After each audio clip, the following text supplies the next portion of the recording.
People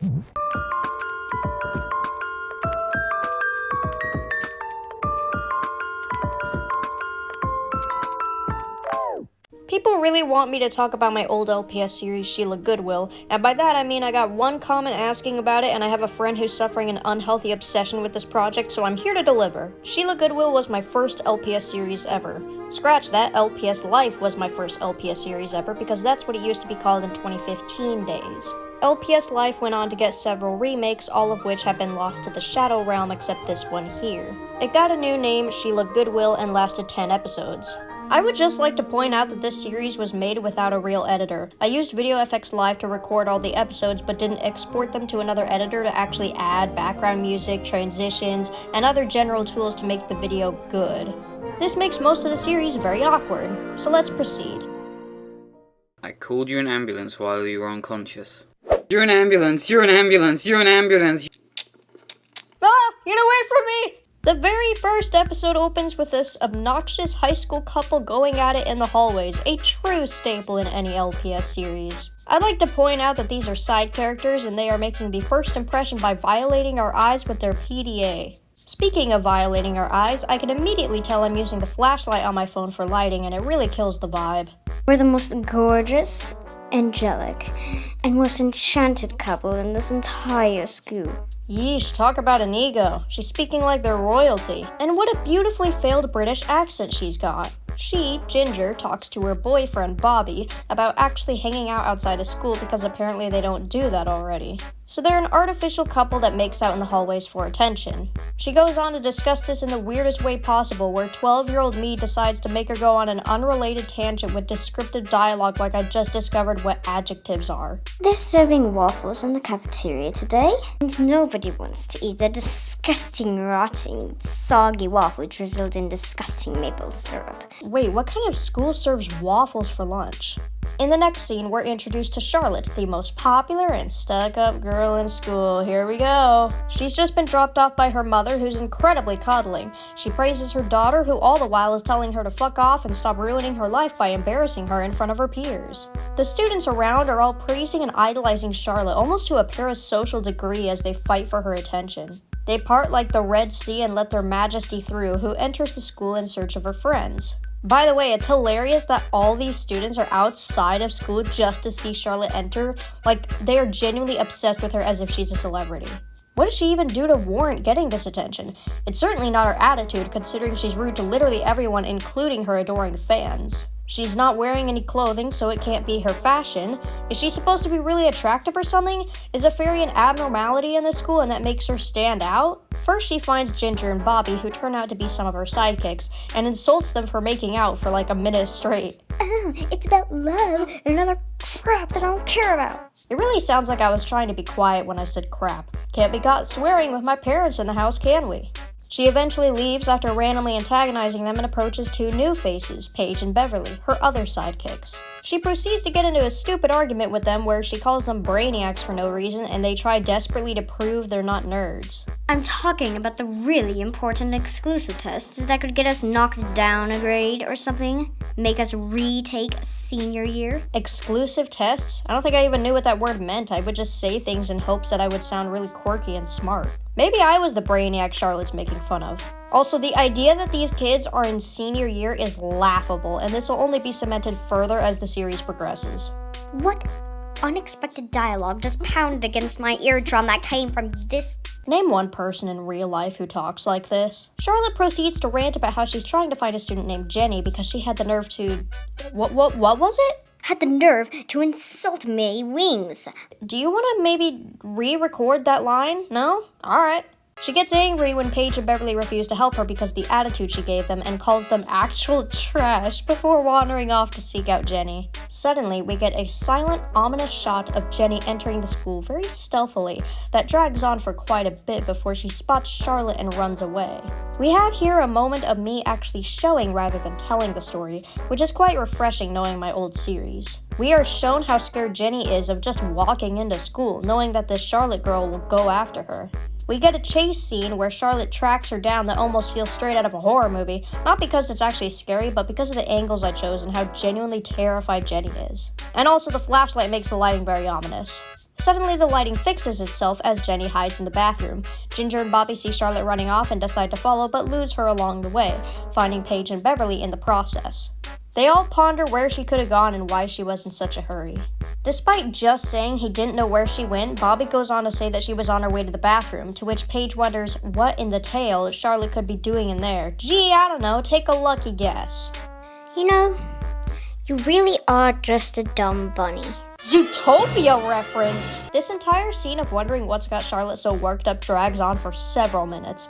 None of this would alert someone in real life. If you saw a friend making a beeline for the bathroom, you'd assume they're about to piss their pants. It's clear this whole scene is only done to build artificial suspense, telling the audience something big is about to happen. Once they finally make their way to the bathroom, Ginger reminds Bobby not to follow her inside because it is, after all, the ladies' room. For some reason, this man insists on going inside to help with the case and doesn't even leave room for her to argue. But do you have any better suggestions? No, I don't think so. Let the other 3 women present go instead? Luckily, Ginger puts her foot down and goes in alone. Just kind of a nothing scene that serves no purpose but to establish Bobby as a weirdo. Ginger enters the bathroom to see an unholy sight. Jenny completely covered in strawberry syrup, blood, to which she screams and runs out like her fur is on fire.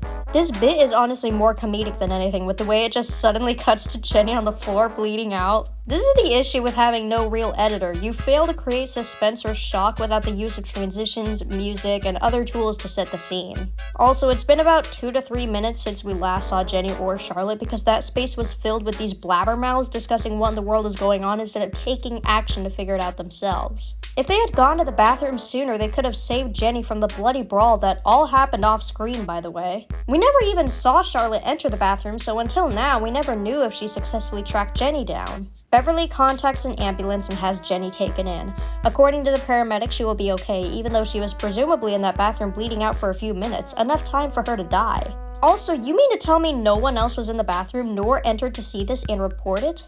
The paramedic goes on to praise these kids for saving her life, for putting such hard work and effort into dialing 911, I guess. Dude should be hauling ass to the hospital so a trained professional can actually save her life.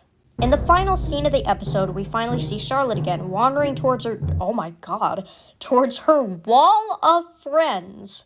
This is such a menacing image. Imagine walking in and all your friends lined up blocking the way. You know you're in for some kind of serious talk. And a serious talk she gets, because the gang has decided they are voting Charlotte out of the group for what she did to Jenny.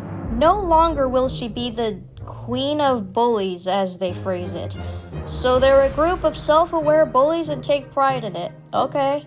The funny thing about all this is they act like Charlotte is some horrible person because she physically hurt Jenny, but before, when it was only verbal abuse, it was perfectly acceptable. I don't understand why this is where we draw the line. They cannot seriously be acting self-righteous when they pride themselves on being the top bullies in the school. They actually proposed making Jenny their new leader, rather than just learning from this experience to not be bullies in the first place. Bobby says they'll crown her queen when she returns to school in a few months. That is a long-ass time to be in the hospital for getting beaten up by some kid at school. Keep this detail in mind. By the way, where are the cops in this situation? Where are any of the authority figures in the first place? Charlotte just landed a kid in the hospital with severe injuries and should receive consequences for it. But instead, the biggest consequences she gets is being kicked out of a high school friend group. Oh, the horrors! They all walk away, leaving Charlotte to cry and run off in some random direction. A classic scene in any LPS series whenever a character has a mental breakdown. And that is where the episode ends. Oh no! Neck. It's broken! This episode opens with Jenny suddenly being back at school. I guess we time skipped a few months to keep the plot going. We now see her with a broken neck, which raises so many questions. She should not be able to walk. Typically, a broken neck will leave you paralyzed if damage is done to the spinal cord, so at the very least, she should be wheelchair bound. Instead, she's left with merely a cone around her neck like a dog, which I guess she is a dog. Even if we're going by animal logic, she would still be left paralyzed or in many cases killed. By the way, Charlotte managing to break her neck as a result of just beating her up is absolutely insane. Normally you get your neck broken through a bad fall or a car wreck, so for a kid at school to have pulled that off is almost impressive. That had to be very deliberate on Charlotte's part. She's more than just a childish bully. This was a murder attempt. What for again? Had the nerve to insult me wings. Ah, yes, the unforgivable act of making a rude comment on your wings. I guess this better contextualizes why the gang decided to get rid of Charlotte. They're okay with bullying, but attempted murder definitely crosses a line or two. Once again, where's the police? Where's the lawsuit? Charlotte should be properly charged and disciplined for this, but no authority is ever established here. No staff, no principals, no cops, not even parents. Anyway, the gang speaks with Jenny privately and apologizes for everything they apparently did to her over the years. Now that Charlotte did something to potentially threaten her life, although I'd argue constant bullying does threaten her life due to the mental trauma and suicidal thoughts it could cause, they've come around and suddenly realized everything they did is wrong. Even though they continue to pride themselves on being bullies after this whole incident and in fact want to crown Jenny queen of bullies, Jenny even brings this up and questions why they draw the line at breaking her neck. Well, according to Ginger's reasoning, apparently, they never hated her. This incident just suddenly opened their third eyes, and they realized they didn't hate her at all, and they never wanted to hurt her. Ginger claims that they just wanted someone to torture, and for some reason, they chose Jenny. Yes, she says chose. I'm really not sure why, because I knew that wasn't a word at the time. I guess I gave her somewhat broken English because of her accent, but that doesn't even make any sense because she's British. Her first language is still English. During their half-assed apology, Ginger says she hopes Jenny can have a heart to forgive them, which is guilt-trippy and makes Jenny out to be the bad guy in the scenario she chooses not to forgive them, which for the record she shouldn't. But of course she does anyway, for an actually really depressing reason. I feel like this is one of your schemes, but I'm willing to forgive you anyway. I don't even have any friends anyway. Even if this is one of your pretend little schemes, it's not like I'm being harassed right now. Wow, she's willing to fall for a potential trap just because she isn't being tormented at that very moment and she has no friends to begin with. The bar is in hell.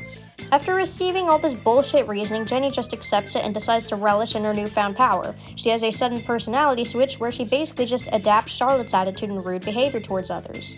So what was the point of even establishing Charlotte as a character? Why not go straight to making Jenny the leader of the gang, especially since Charlotte becomes basically irrelevant after this point? This story isn't even Charlotte's, nor is it Jenny's. It's Sheila Goodwill's, and she hasn't even shown up yet. What's with all this exposition focusing on these nobody characters when they are not going to be the main focus of the series? Does this lore building serve any purpose whatsoever? Suddenly, a crowd at the entrance of the school grabs Jenny's attention, and the whole gang goes to investigate. Jenny feels angry that these people aren't paying attention to her instead, considering she is the new queen of bullies. Girl, nobody knows you're the new queen. You just found out yourself that you're the new queen. Plus, you haven't done anything to actually earn the attention of the student body. You don't have a fashion statement. You're not particularly attractive, I guess. You're not a fairy. There are no specific reasons for these people to be popular besides the fact that these 4 sidekicks crown them queen. It's just whoever is randomly selected to serve that role, I guess. Oh, there goes the flashlight again. Welcome back. Jenny starts throwing a hissy fit out of nowhere and trauma dumps about all the things Charlotte did to her, which devolves into her being really edgy. I don't care about anyone. I don't have so-called friends. I'm not like the rest of you. I'm different. I'm barely fazed by anything anymore. Do you think that the world is just a magical place where you sing a little song and all your dreams magically come true? Another Zootopia reference? I repeat, we have another Zootopia reference. Somehow this trauma dump turns into Jenny suddenly revealing that her parents are dead because of Charlotte? This never gets elaborated on, and none of her friends even care. These highly illegal things are never addressed. Allegedly, Charlotte has not only attempted to kill Jenny, but also murdered her parents in cold blood. You mean to tell me this murderer is running around free? How is Jenny getting by in life? She's still a minor, isn't she? Who is her legal guardian? Did she never think to contact the police? Did they just not give a fuck? My god, Charlotte's no bully. She's a relentless monster. Whatever, let's just move on since all the other characters do. Somebody is going to die today. More edginess. God, she's 12. I guess if my parents were dead and my bully tried to kill me next, I would be pretty apathetic to the people around me and the value of one's life too. This random squirrel who overhears Jenny say this is suddenly super offended, saying it is so rude and disrespectful and that she's been such a jerk since she got her neck broken. Well, gee, I wonder why. Also, Jenny just got here a second ago. What are you talking about? You say this like she's been back for ages and has been an established jerk since then, but she just got the personality switch when crowned queen. No one has seen this side of Jenny besides her new friends. Jenny defends herself saying the squirrel doesn't realize what it's like to have a broken neck, as if that's the reason she's become such an ass in the first place. The squirrel retaliates by saying she's had her tail broken twice, her ankle broken, and her nose broken 8 times. 8 times is absurd. Even despite all this, it's nothing compared to having a broken neck. None of those injuries cause paralysis. This whole argument results in absolutely no change to the plot, just a dumb conversation between Jenny and some other 11-year-old. Oh wait, sorry, they're supposed to be seniors. All the characters split up to move through this crowd and find out what's got everyone's attention. One person notices Paige in the crowd and asks her where Charlotte's been, as she's been missing for days. Paige starts telling her Charlotte no longer leads the group, only for Beverly to pop in and demand that Paige not share this information with the public yet. Not sure why this is important to keep from other people. It has no impact on the plot, and it doesn't really matter because people find out soon enough that Jenny's the new queen. I'd like to point out that as these guys shove through the crowd, they apologize to the people they keep pushing over. Beverly even stops to help someone up. These are supposed to be these big, bad bullies who run the whole school? They don't sound like they'd hurt a fly. If anything, the crowd is being more aggressive towards them after being shoved around. One of them even trips Paige just to be a dick because he doesn't like how she's trying to get through. What if they're, honest to God, just trying to reach their classes? You know, their school classes? Because this takes place at school? Which never becomes relevant, by the way. At some point, Ginger and Beverly meet up in the crowd by coincidence, and Ginger gets angry because they're supposed to be splitting up. If this all sounds like stupid bullshit, irrelevant information, then you'd be correct. This entire scene drags on for several minutes, all the while the audience is left in suspense, wondering what the hell could possibly be at the center of this crowd. It better be something big if we're wasting this much time on pointless filler. Huh? All of a sudden, everyone notices the girl at the center of the crowd. A gray short hair in a blue skirt, a shiny rhinestone headband, and covered in glitter, looking like an arts and crafts project. As this drag queen enters the school, she gives everyone who dares to speak to her a total attitude. You know, I really hate it when people like you point out the obvious. Oh, snippety snip snap. What do you think? Was this made by a 12-year-old? I can't tell. Everything she says is really cringe and try-hard, yet everyone just rolls with it and thinks she's totally the coolest person they've ever seen. I guess the requirement for being a popular girl around here is being a total bitch and trying way too hard to be superior to others. The girl approaches Jenny, who, by the way, was last seen disappearing into the crowd and is now seen standing at a distance. Maybe I was wrong. Perhaps she's popular for having teleportation abilities. The girl, upon seeing Jenny and the cone around her neck, immediately tells her to get out of this school and that she doesn't belong here, which actually made me laugh due to the sheer audacity. They get into a cringy middle schooler argument where they try desperately to roast each other for reactions from the crowd. Jenny calls her a jerk face, she calls Jenny a wiener dog, which is treated like a slam dunk, but it doesn't even work here. I obviously stole the wiener dog comment from LPS Popular, but there it was being used against a dachshund, which is shaped somewhat like a wiener. The insult has actual meaning, it has grounds to stand on, but Jenny isn't a dachshund, she's a dog of some sort. Not even that your cone is bigger than your own head? But it's not, though. Hypocritical much? Hypocritical? The line that finally shuts this ridiculous argument down is when Jenny says, "At least I have a reason to not die in a hole," and everyone acts like it's the craziest thing they've ever heard. Boo. Is this a third Zootopia reference within 2 episodes of this series? What's going on here? All of a sudden, the girl's backing down and in fact has taken a liking to Jenny's attitude. She invites her to stop by her place that night for an inspection to see if she's worthy of being her friend. What a convoluted, insecure way of befriending other people. Jenny refuses, but the girl puts her foot down and demands that she stop by under the threat that she'll make her life miserable otherwise. How original.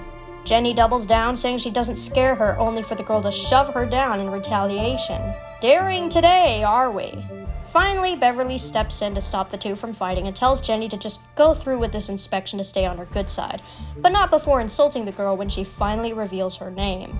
I, Macy Palmer. Did you just say Macy? You mean you're named after a local department store? At least Macy is an amusing name. And I'm not named after the department store. The department store is named after me. Okay, but that's iconic. Jenny and Beverly then proceed to randomly lore dump on Macy about Charlotte and what's happened these past few days? Months? She was so humiliated to be kicked out of the group a few weeks ago. Okay, I guess it's been weeks. Wait, how does Jenny know this? She's been out of school until now. Regardless, she agrees to go to Macy's inspection at her, as she calls it, estate. Macy's taken aback by her choice in words and goes, "Estate?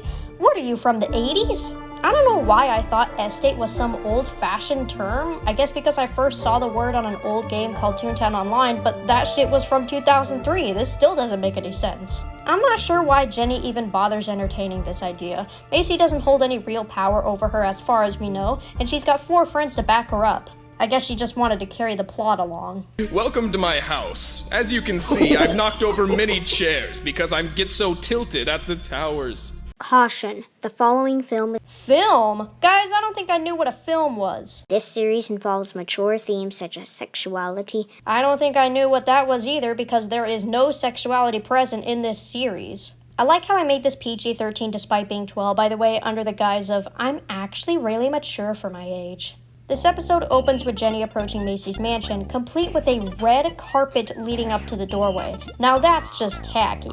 After giving herself a pep talk, she walks up to the door to knock. Jenny, watch out. Macy's right there. She's right inside. Okay, I guess she was just waiting there so she could throw the door in her face. They bicker for a bit before Macy lets her in. Good girl. Huh? Come on, sweetheart. Jenny, I'm beginning to think Macy has ulterior motives for inviting you over at 8 p.m. Macy invites Jenny inside and shows her her bedroom, which is weirdly right next to the front door. Jenny even points this out, and apparently the ideal solution for this is to enter through the back door instead. Can you imagine visiting someone and having to enter through the backyard every time? Do they need to climb the fence or something? Meanwhile, Macy's letting Jenny tour her bedroom, which has her in awe. She keeps talking about how luxurious the room is, but the camera never actually pans and shows us what it looks like as a whole, so I guess we're just gonna have to take her word for it. My mother never listens to me. Yeah, I'd imagine it's hard for her to listen when she's dead. After a few minutes, Jenny starts having an allergic reaction to Macy's pet cricket, who's in the room, so they decide to go outside. On their way to the front door, however, Little Me remembered a plot point that required them being inside, so Macy changes her mind and instead has Jenny follow her further into the room. Despite only knowing her for about, say, 10 hours, she shows Jenny her most prized possession, a tiara. A real tiara that costs her 2 billion clams a month to keep.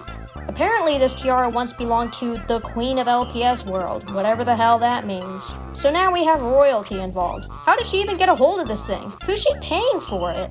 She says nobody knows that it once belonged to a queen, so it's important for Jenny to keep this a secret. A little weird to me that she shows someone she barely knows her most prized possession and deepest secret, but based on what we know so far, maybe she just has a big lesbian crush on Jenny. That makes all of this okay, actually. I take back all my criticism in the name of Sapphics. Thanks to the lack of editing, it suddenly cuts back to school the next day rather abruptly, where we get another dragged-out scene of the gang discussing the school's latest gossip. Or, well, lack thereof. They spend a good 2 minutes talking about how they don't know what's going on in school today, but they should know. They should be on top of all the drama, and stress each other out over what could possibly be happening today. Once again, a nothing scene. These particular characters are really good at wasting your time. Also, Beverly has a concussion. We're in for a surprise as it's revealed that Charlotte is back at school. Jenny decides to approach her, but before she can even get a word in, Charlotte bursts into tears and runs off. I guess without her position as queen, she's powerless. The bloodthirsty murderer is rendered completely powerless. O.M.D. Suddenly, Macy enters the school in all her royal glory, complete with a tiara. She and Jenny proceed to talk crap about Charlotte, to which Macy says, I knew she was a loser all along. All along implies that you knew her for an extended period of time. You just showed up here. These two act like longtime buddies, or let's be honest, girlfriends, when they just met a day ago. Fairies are always rude traitors. Racist Macy confirmation. No wonder she's so ugly. Yeah, just like that turtle with, what, grafty? Grafty? Did you mean graffiti? After being rude to everyone in their path, Macy and Jenny finally meet up with the rest of the group. No one, not a single person, comments on Macy's actual tiara, by the way. The group properly introduces themselves to Macy for the first time, and now I guess she's the queen. Literally. They never even declared her queen, she's just kind of the unspoken leader from this point forward. I guess that shows she's deserving of the title. A true leader doesn't need permission from anyone. I'm sorry to blurt it out right in front of your faces at this sort of situation. Was I just stringing words together and hoping I sounded smart? Because that there was not a sentence, that was an actual nothing burger. Anyway, Paige lets everyone know that there is another new girl at school today. It's never revealed how she got this information. According to Jenny, new girls are always popular on their first day for some strange, unclarified reason. This means they have some competition.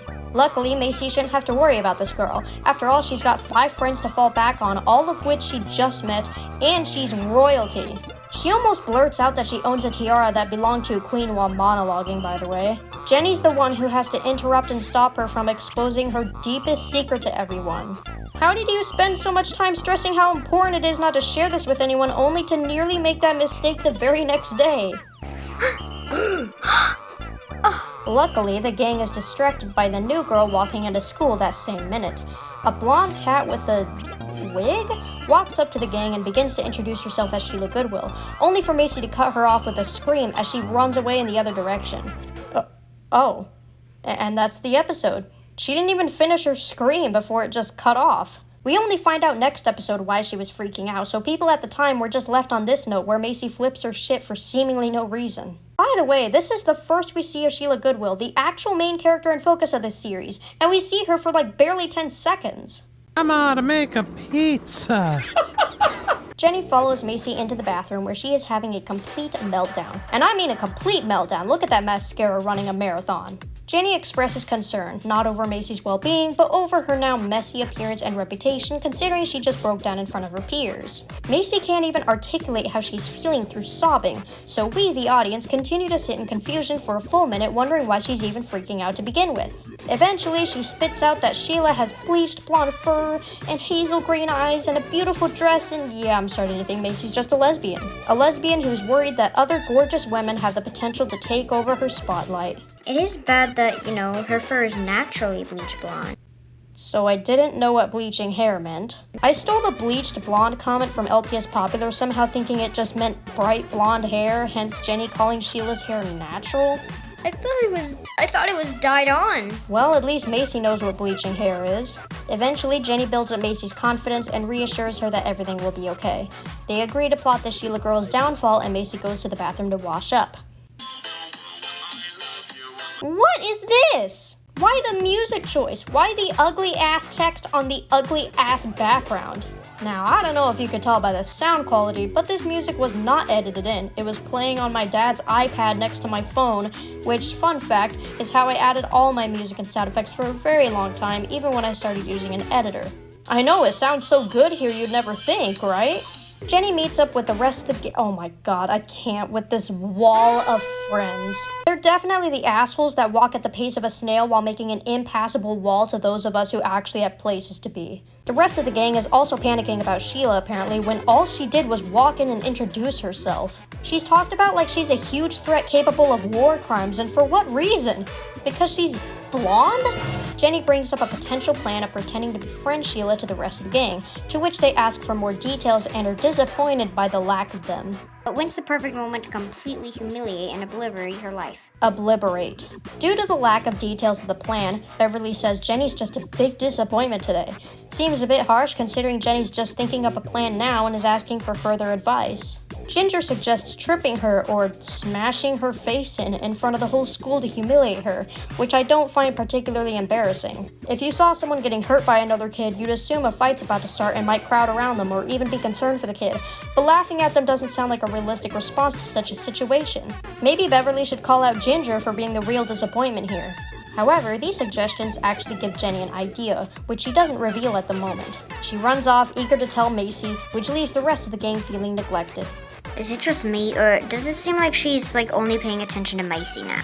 It's been a day. They're discussing this like it's a common habit of Jenny's when they've literally only known her and Macy for one day. The timeline in this series is so fucked. Anyway, let's move on to Sheila's POV. You know, the main goddamned character. The first time she gets a moment to shine is 6 minutes and 15 seconds into the 4th episode. We are introduced to 2 new characters, as if we need any more, named Jessica and Connie. They treat Sheila like a celebrity and approach her begging her to be their best friend. They jump right into their motivations, which is using her to take down and ruin Macy, who's literally only been here for a day and hasn't done anything alarming aside from being a little snob. Imagine it's your first day at your new school and immediately two parasocial freaks come up to you, treating you like a celebrity, begging to be your best friend, and telling you to use your popularity to ruin somebody. Sheila should get a restraining order and run far away if she knows what's good for her. These characters come out of nowhere and don't serve any purpose because they aren't the ones to actually motivate her to overthrow Macy and move the plot along. She's a life ruiner. She ruins lives. Mean Girls? Is that you? Sheila agrees to never talk to Macy, but doesn't wish to go after her in any way. She says she knows how this kind of drama usually goes, considering she's seen Mean Girls and Legally Blonde.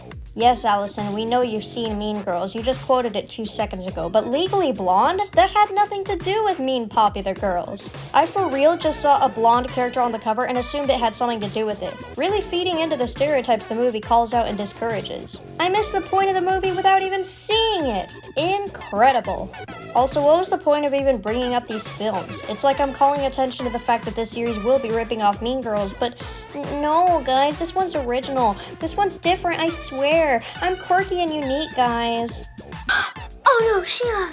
What? Spider on my back? What? Where? Sorry, I have a bad phobia of spiders. Well, Sheila, I have some terrible news. After a long search through the hills and the valleys, I simply couldn't find a single person who asked. Seriously, where does this come from? She just calls attention to this phobia when it's completely irrelevant to the situation. Nothing Jessica said implied there was a spider present, let alone on Sheila's back.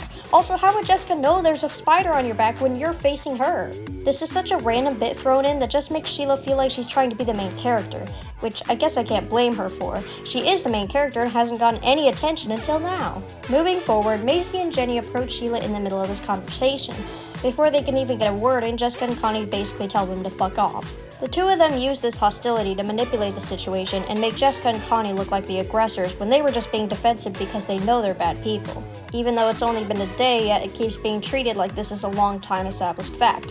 Why not just write it as a long time established fact then? Why not have Macy and Jenny start off as the popular mean girls in school and have Sheila's first day also be the first episode? Anyway, Macy and Jenny act like victims here, starting off by randomly using Jenny's broken neck to gain sympathy points when it has nothing to do with the situation. She doesn't even relate it to Jessica nor Connie, probably because the two had nothing to do with it. She just throws it out there to shock Sheila, which works because of course we need our main character to be incredibly naive for plot convenience. A little more guilt-tripping and Sheila is suddenly on their side, ditching Jessica and Connie.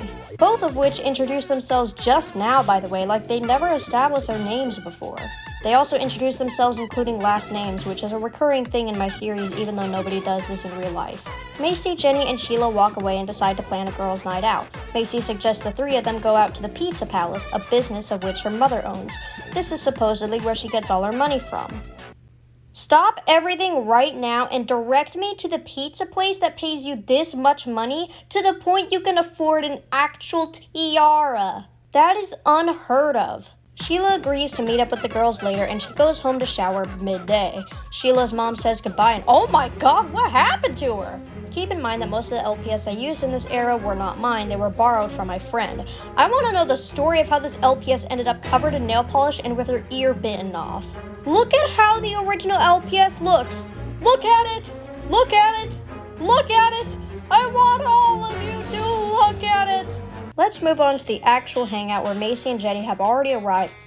Did Macy just get back from the pool? What's with the floaty? Sheila arrives soon after, and for some reason Macy and Jenny basically fight for her validation, each bragging about how great they look. I don't get the point of this, especially considering the events that are about to take place. I guess lesbianism overpowers all logic. By the way, can we talk about how dirty this table is? One look from the health inspector and this place is getting shut down. I mean, look at all that hair. I can't wait to get to know you two more. I can't wait to see the look on your face when you're human. Okay. What was the point of that? You didn't need to tell the audience you plan to do something bad tonight. We kind of got that already. All this does is make Sheila out to be more gullible because of course she conveniently doesn't hear what Macy said. They chat for a bit until their order is ready, which Jenny goes to pick up. It's actually Macy's mom who's serving their pizza, which seems weird. If she's the big boss, the owner of the business, shouldn't she be, I don't know, doing paperwork or some bullshit in her office rather than doing the dirty work and carrying the weight? That's not what managers do. They're usually too busy underpaying and understaffing employees. Unrealistic depiction of the workplace. As Jenny picks up their order, she ignores Macy's mom for the most part and straight up talks over her before she can finish her sentences, which for some reason I find kind of amusing. She takes the pizza back to their table and they all talk about how good it smells. Jenny tells Sheila she should get a closer whiff of the pizza and proceeds to throw it right in her face. Apparently, the impact of this was so bad it knocked Sheila to the ground and the cheese even got her stuck. Macy and Jenny immediately break out into laughter, taunting Sheila and even throwing a plate at her, getting glass stuck in her hair. Okay, now this is aggravated assault. This is grounds for a lawsuit. But considering Charlotte's gotten away with 2 murders and an additional murder attempt, I doubt this will go anywhere. This is supposed to be a big, humiliating stunt, but no one around is even laughing at Sheila. It's just the 2 of them. In fact, no one appears to be around in general. We never see anyone else here, nor any other tables. Macy better watch her money because this business might be going down the drain. All of a sudden, Macy's mom angrily screams for her daughter after watching this all go down. Macy Palmer, get over here now. This is your mother calling. Yeah, no shit. I'd think that was a parental figure. Imagine it's just some random woman yelling her first and last name from across the restaurant. Macy says bye to Jenny, leaving Sheila in the dust, and goes to see her mom, who demands she get in the car. Apparently, she'll be closing the whole restaurant early just to drive her daughter home. That's quite an unprofessional decision, especially from a manager. When did she even drive Macy here? Did she have to close the restaurant to pick her up, then come back, then close it again to drive her home? Did the restaurant just open at the same time she picked her up initially? Well, what was the plan here? What are the hours of this establishment? Also, I feel like getting yelled at by your mother in a public setting is much more humiliating than what they did to Sheila, especially considering what happened wasn't Sheila's fault. This is Macy's fault, however. She did something stupid and is getting talked down to in front of everyone because of it. Eventually, Sheila breaks free from the ground she was stuck to, presumably covered in cheese, but I can't tell because there's nothing to visually indicate that. She runs off crying as Macy's mom tries to stop and comfort her, but she just continues to run away, ignoring her in the process. Why is there a running gag of Macy's mom just being neglected by the main cast like they don't even see her? It's kind of funny. When Sheila arrives home, she suddenly had a change of attitude. No longer is she weeping like a damsel in distress, but is now feeling more bold and confident. You know, Jenny, that's not a bad idea. Ruining the lives of you and Macy? Not a bad idea at all. Okay, great. Now we're getting New Girl overthrows mean popular girl story. It took 4 episodes to finally get to the main conflict of the series, and it's not even interesting nor original. Thanks for all the pointless build-up. Praise the goddamn Jesus. Praise the goddamn Jesus. This episode opens with Sheila having a whole ass makeover that she got completely off screen. I don't see the point to this change. She was established as pretty and popular before, and no one from school knows about her humiliation at the Pizza Palace, so there's nothing she needs to be embarrassed of or redeem herself from. Sheila's mom enters the room and expresses concern over her outfit, which we, the audience, can't see, as she finds it rather skimpy. She's also concerned about Sheila taking her bracelet to school, which is apparently her most prized possession. A bracelet. She discourages Sheila from taking it as it could easily get lost or ruined. Regardless, she doesn't listen. I'm sure this won't be relevant later. I love you, honey. Wow, that sounded soulless. We cut to Macy in her bedroom being lectured by her mom about what happened the night before. So she didn't lecture her then, she waited until morning? For what reason? Macy bitches about how Sheila tried to ruin her reputation by existing, I suppose, and stealing her fans away. Her mother tries grounding her in reality by reminding her that she shouldn't call them fans, but rather students that admire her. Do not know the definition of fans. Look it up in the dictionary. In case you didn't know, darling, I've already done that 20 years ago. Back in 3rd grade, when we actually learned how to do stuff like that. Objection! Why is this relevant? Macy's mom ends up taking away her tiara for the day as discipline. It doesn't make sense that Macy gets so upset about this because why would you want to wear a tiara for several days in a row in the first place? At that point, it just gets old and your peers are going to get sick of it. When her mother confiscates the tiara, she proceeds to throw an actual baby tantrum, whining and crying and throwing things around in her room. Is this supposed to be comedic or something? Because it's just flat out embarrassing. We cut to school where the gang is discussing how things went down with Sheila. What the fuck is Jenny wearing? Macy wanders in with nothing but a bow, and the rest of the gang is absolutely flabbergasted by the absence of her tiara.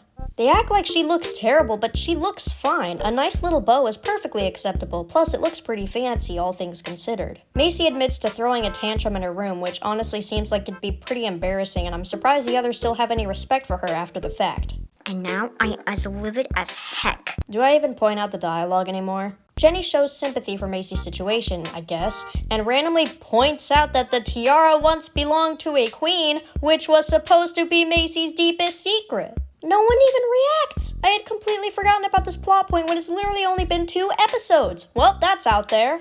Everyone knows Macy's legit royalty now. Are we sure there aren't, like, assassins that are out to get her with how much power she has? Why does she even attend to this run-of-the-mill school? Shouldn't she be going somewhere pretentious and uptight and full of rich snobs like herself? I suppose she wouldn't stand out there. Perhaps she needs to be among the lower class in order to flex her riches and feel superior to those around her. Anyway.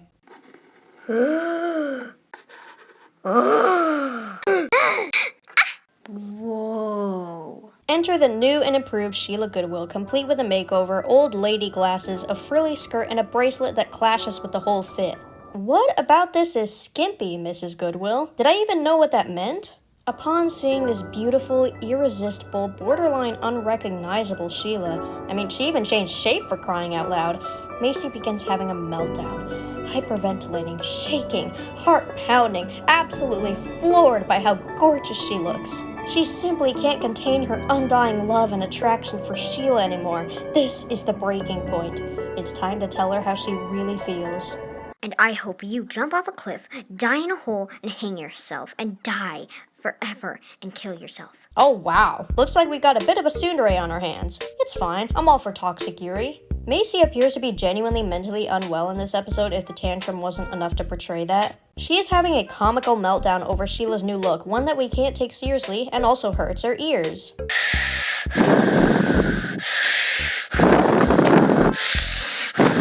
I'm really not sure what to take away from these breakdowns. We've had 3 now. Macy's not an intimidating antagonist. She doesn't feel like a real threat because of these scenes. She's just a spoiled brat who gets pushed over the edge by even the smallest things. Whatever happened to her confident facade she put up when dealing with Jenny? Meanwhile, she had a blubbering meltdown when Sheila just walked into school. I guess these scenes are supposed to be comedic, if anything. Maybe we're supposed to laugh at her because she deserves it after being such a spoiled brat. But she should still be a likable character to the audience. We should still be able to enjoy her presence and flaws, but that's simply not the case. And what did you do with your tiara? Throw it away? I'd be glad to fish it out for you so that I can keep it to myself. Remember this detail for later. You are a retarded loser. And that's a slur. Well, Sheila's officially no better than the people she's fighting against. I didn't know this was a slur at the time, mainly because it wasn't recognized as one, and it was a recurring word in many of my videos. My apologies. Sheila goes on to lecture these people about being mean and how bullying ruins lives. For some odd reason, Jenny tries to deny that any of them are bullies, even though she literally bragged about being the queen of bullies and craved that power because she was a victim herself. For some reason, Sheila seems to know all this lore about the whole gang, how Jenny is the leader and how they're a group of bullies, even though she literally only met Jenny and Macy and was under the impression that they were nice. Jessica and Connie didn't mention anything about the group either, so none of this makes sense. Where does our knowledge come from? Sheila is such a main character here, and not in the way that she's the protagonist, but in the way she's incredibly self-righteous and acts superior to everyone else, making this huge dramatic speech that somehow moves everyone except for Macy. They all suddenly realize that bullying is wrong and begin to understand the impact of their actions, when Charlotte breaking Jenny's neck should have already taught them this. These sidekicks are all useless additions to the story anyway. You could do this all with Macy and Jenny, or even just Jenny, the only person who logically should be moved by this speech. After all, she was a victim of bullying for probably years, had her parents literally murdered by her bully, and was hospitalized for weeks over a severe injury. It would make sense if Sheila's little monologue had persuaded her and reminded her of what it was like to be a victim, and how becoming a bully herself wasn't the answer. But no, everyone except for Macy moves to Sheila's side, suddenly recognizing the fault in their actions. For some reason, Sheila's speech devolves into random Christian preaching? She starts talking about how God created this world so we could all love each other and live in peace, and bullies ruin that. Listen, I don't deny for a moment that bullying is a major problem that has serious consequences, but when you're talking about the world as a whole and acting like bullying is the sole reason there's no peace, it's hard to take seriously. What about war and genocide and famine? Trump is our president, for God's sake. I don't genuinely expect 12-year-old me to understand all those things, just pointing out that now as an adult it's quite silly to watch. What makes this scene even weirder is how Sheila is supposed to be the voice of reason here, so it feels like rather than preaching God to the other characters, she's preaching God to us, the audience. Especially because she keeps looking directly into the camera as she says this. I just wanted to watch LPS high school drama. That was beautiful. Thank you. Even if you weren't gonna say that. Thanks. What if she was gonna say, wow, that was the stupidest shit I've ever heard? Would you still thank her then? It's just Sheila's attempt to make herself look so self-righteous and sweet. Oh my god, she's such a peacemaker, you guys! Even though she opened this whole speech by calling someone a slur. After her speech, the gang aside from Macy follow her, as well as Jessica and Connie who come out of nowhere. Sheila now realizes they were right the whole time and apologizes for pushing them away. This sounds familiar. Now they're all best friends forever, in Sheila's words. What are we, 6? Meanwhile, on Macy's side of things, god damn! Can she even see right now? I feel like this is the nail in the coffin that tells me, yes, these meltdowns are supposed to be comedic. I'm taking the dog.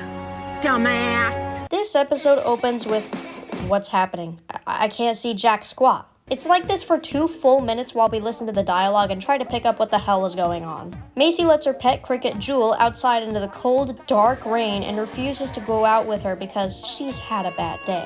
Leaving your pet unattended outside without monitoring them whatsoever is negligence, and she should have her cricket taken away ASAP. It could get hit by a car, attacked by another animal, lost. The possibilities are endless. Always leash and monitor your pets outdoors, no matter the circumstances. That is your responsibility, and Macy completely neglects it here. Something that will have consequences at about the 55-second mark. All of a sudden, Sheila shows up at Macy's house and starts convincing the cricket that she is unsafe for their current owner and needs to come with her. Wait a minute, how in the world does Sheila know where Macy lives? Why did she come here to steal her cricket? How did she know she had a cricket? How did she know the cricket would be out at this time? Did she have another plan initially, see the cricket, and decide to change things up? How could she communicate with her? Does the bug understand English? What is happening to the world? Apparently, Sheila found Macy's address on an unspecified website. Why is Macy's address on the internet? This only makes me question further how she hasn't been assassinated. Sheila tries to convince the owner that her owner is dangerous and she will be taking care of her temporarily. Obviously, she refuses, so Sheila takes her by force, suddenly being cruel to the cricket as she stuffs her in a backpack and tells her to stop whining like a baby. So now we have animal cruelty on her hands. Surely this is grounds for a lawsuit. So Sheila takes the cricket back to her place in a backpack sitting in the corner of the room. Can it even breathe in there? At any rate, Sheila's priority is having a party at her place to celebrate Macy's downfall and is waiting for the guests to arrive. Jessica and Connie show up first, bringing Charlotte with them? Supposedly they became friends off screen and now Charlotte is trying to change for the better by blaming the rest of the gang and saying they pretty much ruined her life, so now she has to start all over. Not only is she shifting blame, but she also shouldn't be given the chance to redeem herself without receiving proper consequences first. And no, being kicked out of the gang is not a proper consequence for 2 counts of murder and 1 attempted murder. Lock her up for God's sake. Despite all this, Sheila praises Charlotte, saying she's amazing on the inside, and she shouldn't be so hard on herself for ruining someone's life. It really is offensive seeing Charlotte get off scot-free and accusing others of ruining her life when she ruined Jenny's by breaking her neck and scarring her after years of brutal harassment. Regardless, she's just invited to be a part of the squad now, and she enters Sheila's home along with Jessica and Connie. Soon after, Beverly arrives, and upon hearing that Charlotte's at this party, she gets angry. But instead of calling her out for the malicious monster she is, she says some bullshit like, "We always hated her, and it just took a while to realize it." What are you talking about? Why is it so difficult for anyone to properly hold her accountable for her actions in this series? Beverly reveals that Charlotte's the one who broke Jenny's neck, and Sheila completely dismisses it, saying we should just leave the past behind us. Because she's just so good, guys, and everyone deserves a chance of redemption even when they've done nothing to earn it. Beverly gets upset with her, rightfully so, but enters the party anyway. Okay.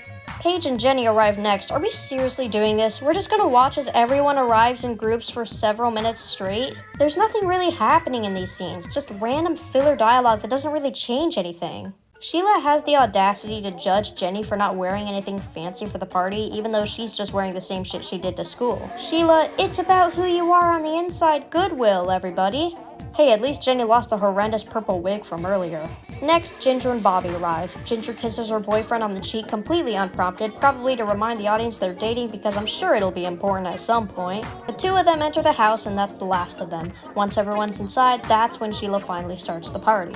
Everyone who was already here just sat in the darkness chatting amongst themselves while waiting for all the guests to arrive. Can you imagine if someone was like an hour late and they just had to sit around waiting, having nothing to do in the meantime? The guests talk in the darkness and we can't even see who's speaking, about watching movies like Mean Girls or Legally Blonde or Cyberbully? Who's the loser that suggested that one? Kick him out! Leave him to the streets! Someone in the crowd, though I can't tell who, points out how Sheila's kind of sassy now, and somebody else responds blaming Macy for turning her that way. No. Enough of the excuses. Hold people accountable for their own actions, for God's sake!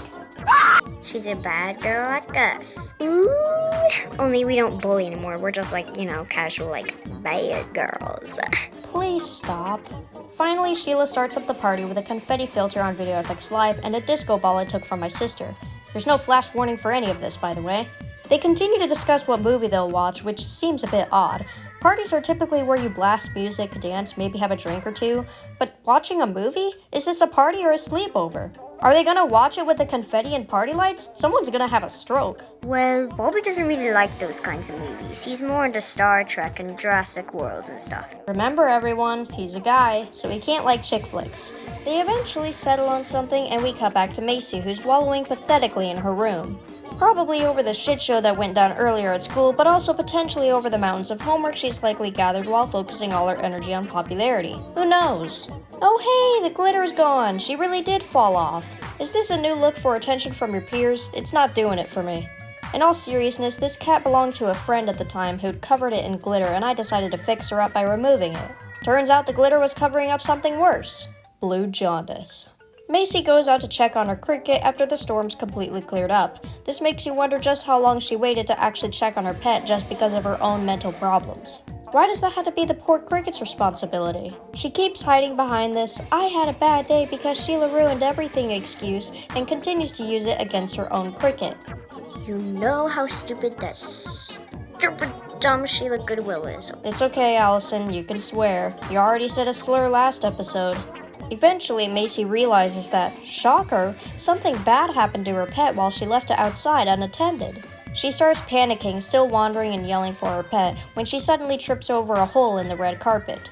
Upon discovering this, she cries for dear life, reacting much more than she did to her missing cricket, and realizes that someone was here and took Jewel. With that, she starts on a mission, as I tried to frame some kind of dramatic clip where she walks off into the distance, but it doesn't really work because of the lack of editing and all it does is drag things on. This entire scene ate up 2 minutes, by the way. 2 minutes of Macy yelling. What else is new? She straight up starts knocking on random people's doors describing her cricket.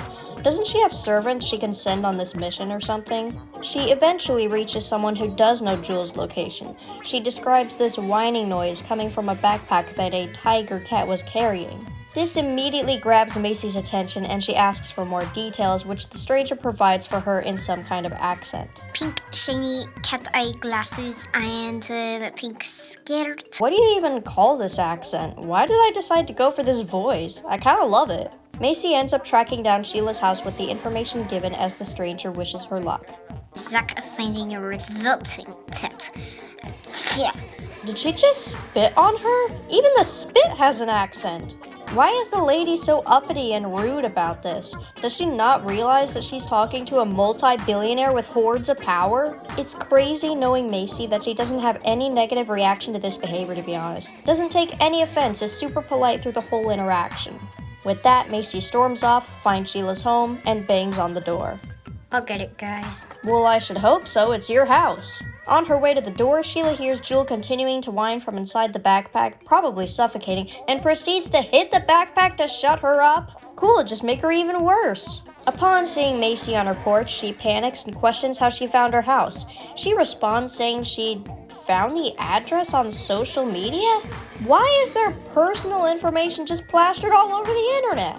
Also, I thought she found the place because of the stranger that helped her earlier, not from social media. Macy accuses Sheila of stealing her cricket, to which she denies it and tries to close the door on her. Macy full-on attacks her and follows her into her home to find her cricket. She quickly locates the backpack mentioned earlier and frees her probably suffocating pet. She comforts Jewel and even takes responsibility for leaving her out unattended instead of blaming her own problems. She actually tries to leave peacefully without having anything left to say to Sheila, but she's not going down without a fight. She stops Macy in her tracks to convince her she's not deserving of her pet due to her negligence. While I would have agreed earlier, Macy just took accountability for what she did, and I think she's learned her lesson. But Sheila persists, twisting the situation to make herself look like some kind of vigilante for kidnapping and endangering her pet. She tells Macy it's her fault she got kidnapped because she wasn't looking after her. Since she let Sheila get away with the crime, she should be held responsible for the crime. That is the logic this manipulative feline is using to justify what she did. Did she truly think she was doing a good thing as she cruelly forced the pet into her backpack and left it to suffocate on the sidelines, completely neglecting its needs just because Macy's a bad person? That says nothing about how she is as a pet owner. She starts getting up in Macy's face with her bullshit, so she attacks her, bites her right in the eye? Ouch, that's definitely gonna cause an infection. Told you you're a fat loser and no one knew. Okay, I was trying to say no one loves you but have it split up into 2 different shots to look cool, but it didn't work because I couldn't edit. Macy starts leaving with her head held high when Sheila bites her in the back of the head. With that, Jewel finally jumps in and full-on attacks Sheila, which is completely deserved. She leaves her drenched in blood and runs out with Macy, concluding the episode. Where the hell is Sheila's mom during all this, by the way? I'm going to sue the pants off you. This episode opens with Macy and her cricket returning home to an angry mother who demands them to come here this instant. On their way, Jewel gets caught in the hole in the red carpet, so she and Macy go around the carpet to talk to her mom. Even though they're right there, her mom insists they come here, so I guess Macy proceeds to roll up the red carpet so Jewel doesn't get stuck in the hole. Even though there's just one hole and they can step over it pretty easily. And then when she does roll up the carpet, Macy's mom ends up approaching them anyway? This whole weird scene takes up 1 minute and 10 seconds. Apparently, Sheila's mom called because I guess she magically has Macy's mom's number and informed her that Sheila was in the hospital due to the injuries Jewel caused. It's a good thing her friends were there to help her and prevent her from getting attacked. But they didn't prevent her from being attacked. She's in the goddamn hospital. Macy's mom suddenly gains an accent while lecturing Macy about her negligence and irresponsibility to allow such a thing to happen. Mom, you don't understand. This wasn't my fault. She is the one who kidnapped my cricket. And my cricket, Jewel... Thanks for clarifying. Apparently, Sheila's mom wants to press charges for the damages done, but I'm honestly not sure if they even have a case here. Sheila kidnapped Macy's pet, a crime, tortured the pet, a crime, then attacked Macy, another crime. You could argue Macy struck first, but in her defense, Sheila was getting in her face, which could be seen as intimidation, and she probably felt threatened. In Sheila's case, however, she attacked Macy when she was literally leaving the house, not at all threatening her safety. She could only have an argument here if she had attacked Macy when she first tried to break in, or when she bit her. Instead, she strategically waited until her back was turned and chose to strike. Jewel jumped in and attacked her as soon as Sheila bit Macy, so she was only defending her owner. The only things Macy could be charged with here are breaking and entering and negligence of her pet when she initially left her outside. Did she handle this right? Not at all, but she was certainly a lot more mature than Sheila, which is quite strange for her. Could she be getting some growth now that she has nothing left? No friends to fall back on? Just herself? Well, fuck all that. Sheila's mom is apparently going through with the charges and... making Sheila and Macy trade houses? It seems we have fallen off the path. We got a lot to cover here. 1, this has to be settled in court first. You can't just say you're suing someone and leave it at that. There's an actual investigation and case that needs to be carried out. 2, does this lawsuit even matter? Macy is a multi-billionaire. This will make a dent in her finances. 3, how does trading houses even make any sense? Is that some kind of punishment to replace jail time? Why? In my mind at the time, I thought since Sheila's family was pressing charges, they would get all their money, and Macy's family wouldn't be able to afford their house anymore. So they switch homes since Sheila will have all the wealth instead. Sheila's family isn't making a multi-billionaire income. They're going to run out of money eventually and will no longer be able to afford this mansion. 4. What crime exactly is Macy being charged with? None of these things are ever clarified or properly fleshed out. On top of all this, Sheila and her family are apparently ordering to have her cricket Jewel put to sleep under the threat that they'll be imprisoned otherwise. Can they even do that? They don't have any logical reason to have the pet put down. Jewel didn't do anything alarming, she just protected her owner from an active threat. They act like she has rabies. This whole case is so fucked! Mom says she'll be taking the cricket to the pound to be euthanized, which I thought they did this sort of thing at the vet. Regardless, Macy bursts into tears and begs her mom not to take Jewel away. She gets so emotional she starts sweating bullets. Despite being angry, her mom makes an effort to comfort her daughter and softens up a bit, apologizing for being so harsh. I sure hope so, because this entire case is unfair and unresolved. I didn't like Macy, but it seems she's starting to get some growth after being humbled at school, and this is what she gets? After Mom drives Jewel to the pound, Macy is left with nothing. She goes into her room, looks around, and silently takes it all in. And there's the explosion. We get yet another tantrum from Macy, but I feel like this one is justified. Her life is literally being ruined here. She already lost her friends and reputation, but now her wealth, home, and beloved pet are all being taken away.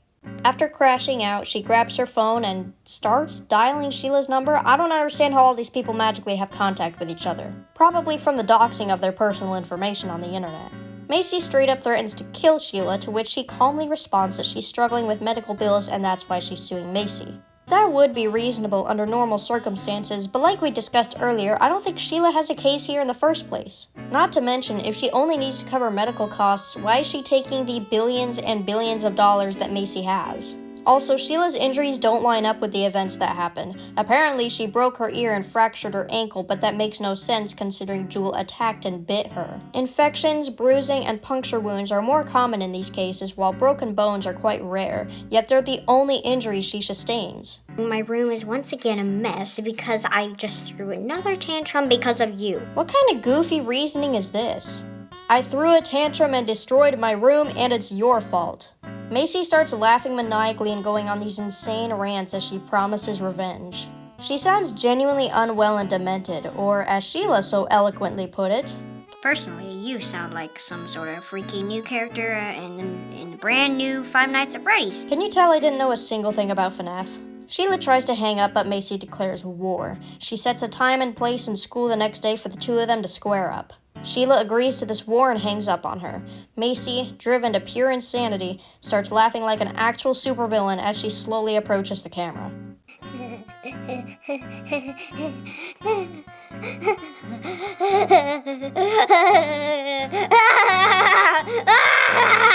Cinema. This is how the episode ends, and I wouldn't have it any other way. Moral of the story? Leash your pets, everyone. I'm going to kill you